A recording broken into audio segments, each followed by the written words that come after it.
So ladies, here's a message for you today. This is more of a topical one. I title it Reincarnation. You know, this is the view, of course, that you've not only lived the life that you've lived right now, or are living now, but that you've lived a whole host of lives in the past. You're just not aware of it. And I'd like to address this topic by talking about something that is really somewhat unconventional, and that is what happens to us when we sleep at night. You know, everybody goes to sleep.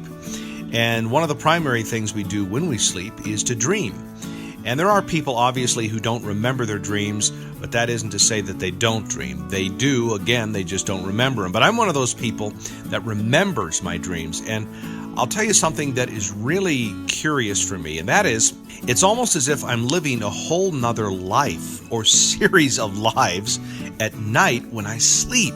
And there are things in my dreams I must have dreamt, 1,000 times or thousands of times. When I wake up, it's just unbelievable. I mean, I have this life in the waking world, and then I have a whole nother series of lives in the dream world. And this reminds me of a curious phenomena in the oceans at both the extreme northern latitudes and southern latitudes, known as icebergs. And if you look at an iceberg, some of them are enormous in size. But what is so incredible about icebergs is that the vast majority of the iceberg isn't what you see above water. It's what is underneath the water. That's the other 85 to 90% of the iceberg. And strangely enough, and again, this is conjecture. This isn't necessarily what the Bible teaches. I'm just giving you my own views. But I think man is somewhat composed in the same way, that the vast majority of us isn't what you see in the waking world. It's really what is in the sleeping world or the subconscious world. And some people look at the subconscious as being more, your spirit, and the waking world is more your physical self. But I think it's probably a combination of both the spiritual and physical self.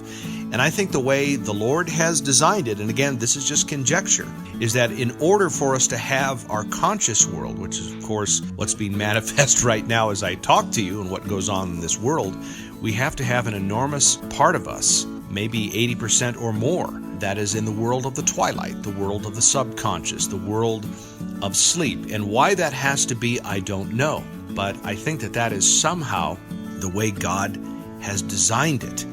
And I think also, and I'm adding to this, that not only is an enormous amount of us in this twilight world, but I think that somehow, in a way that we're not entirely aware of, we are connected to the people around us via these massive highways. And I can't really give you any more information on that.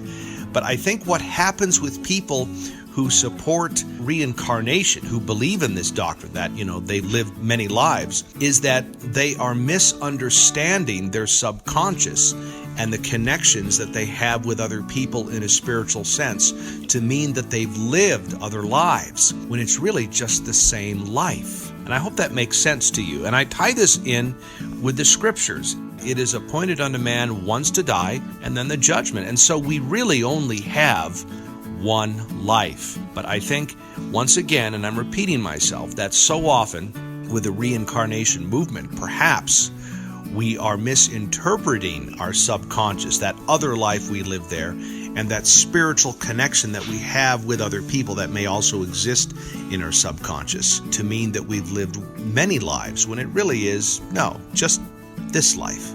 Anyway, just some food for thought, and again, this is just conjecture on my part. God bless you both.